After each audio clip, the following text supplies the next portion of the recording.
We say all that to say this. 29-29, Ray. It is what it is.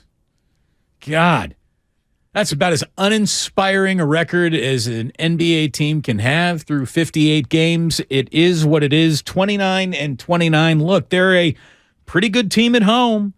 They're borderline incompetent unless they're playing at home. This is hands down the worst defensive team that mattered of the Steve Kerr era. I'm really not going to hold, some of the off-brand years of the Steve Kerr era against anyone because they were tailor-made disasters before the ball was thrown up on basically opening night, or certainly the night after 5 games and Steph broke his wrist, where you came limping in with the remains of Durant is gone, Clay isn't here. I guess that's also when Steph broke his wrist. The Eric Paschall year, shall we say.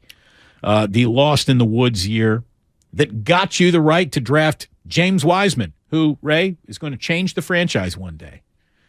Very interested in talking to Steve Kerr at 5 o'clock this afternoon. An awful lot has happened. Maybe the most amount of Warriors news that has ever happened, Ray, in between Steve Kerr interviews. He joins us live at 5 today, and we got an awful lot of stuff to get into with him. This has been I don't want to say it's been a transformative week because nothing really changed, but in nothing changing, it was kind of transformative. It wasn't transformative in the way they wanted it to be. It codified the shortcomings of the 2-track system in that you have to nail every pick to make the next track look as shiny and cool as the current track. And because the draft is largely a 30-70 proposition, where if you're really good at this, you'll hit on 3 out of 10. The Warriors took a series of gambles. And the first gamble ultimately was making the 2-track system work. And while the jury's still out, it's leaning heavily toward guilty. Yeah, it's what the Warriors need to do to repeat as NBA champions. It feels like trying to even frame it like that right now is just ridiculous. There is no on-court, my own 2 eyes feedback that is telling me the Golden State Warriors can actually defend this championship. And having said all that, there is no group of 3 players, Steph, Clay, and Draymond, who deserve more benefit of the doubt or actually having to see their dragon slain before we say, yeah, the dragon's dead. Who knows? There is still the concepts of sports.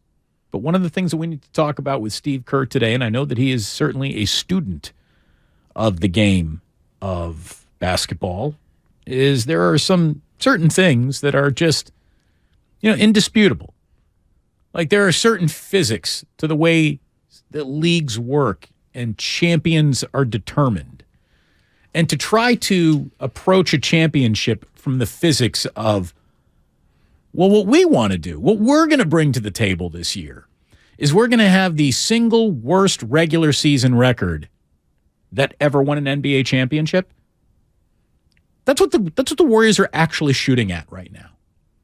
That's what it looks like they're kind of looking at right now. The single worst team to ever win an NBA championship based on an 82-game season. So we're only talking about modern basketball. I don't care about grainy George Mikan peach basket footage. I don't care about that.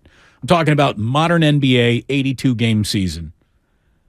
Ray, the 1978 Washington Bullets. The 1978 Washington Bullets were kind of a yawn at 44-38 before they won the NBA championship.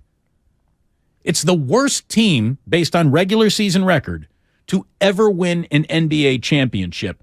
For the Golden State Warriors to come in at 44-38, they're going to have to go 18-6 in their final 24 games. Does this look like a team to you that's about to go 18-6 in their final 24 games? Are you sure your math's right? Is my math right? I'm trying. That doesn't seem right. 29. That'd be 47 wins if they're 18-6. I'm talking 44. I'm going to have to do the math again on this. Yeah, it's going to be 13 and 38, and it's going to be 13 and 9. Either way, they have to start playing at a pace that they simply have not played at. I mean, haven't even come close to. You look at where they are. They haven't been better than 2 wins over 500 basically all year. They haven't been worse than 4 wins below 500. I mean, there's not a lot of peaks and valleys here. They've basically flatlined this entire year. They are the Atlanta Hawks. I guess.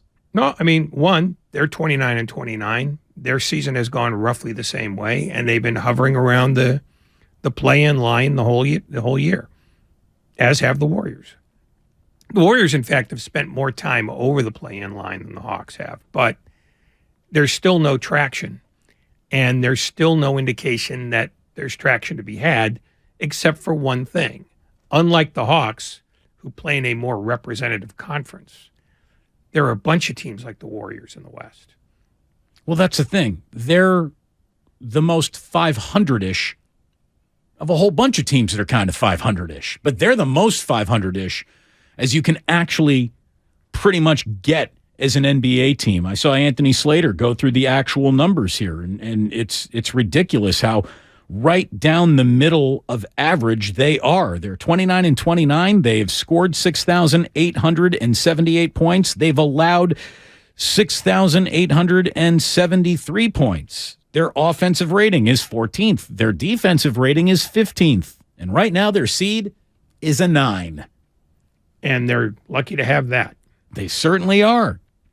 We got an awful lot to get into with Steve Kerr today, and we're going to have our NFL season exit interview with the King himself. Peter King is going to come on by in about an hour from now. Steve Kerr is live at 5. Obviously, the Bay Area doesn't do satisfactory very well, which is going to bring us right to baseball season.